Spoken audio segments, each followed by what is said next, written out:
other. And it was a vertical arrangement. Tocqueville says that what individualism did was something very brilliant. And although America didn't have a feudal past, unlike in Europe, so he said that which is why it is much better prepared for democratic successes. Until, of course, he never knew that there would be a Trump one day who would be the president of the country. So we will allow him. so this vertical thing. So he says that what individualism does is that it severs all the links of that chain.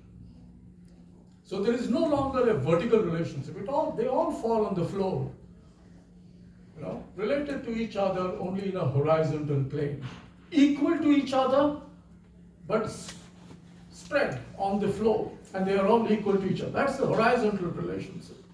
It was important. Let us not forget that individualism has given us certain rights which we cannot just, banish. So it is this sort of a relationship between citizens, the equal membership in a political community is something that is desired by any meaningful democracy. Any democracy today which is worth its salt will always try to achieve this equality of condition between citizens. So, and this particular horizontal relationship.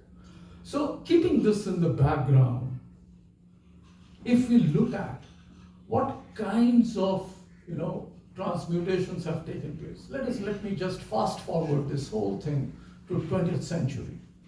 20th century is a century that has been known for a very intense conflict between different ideologies: communism, socialism, fascism, liberalism, and almost all of them were somewhere aiming for establishing a certain kind of a very tight political community, except liberalism. Liberalism didn't try to bring about a very tight political community as such. So it was liberalism versus many others for much of the 20th century. And somewhere liberal democracy triumphed at the end of the 20th century. But a sudden understanding of democracy also triumphed at the end, which we have lost as soon as we got into 21st century.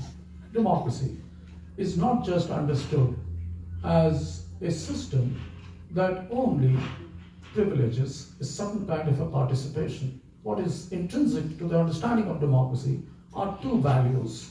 One is participation and the other is contestation.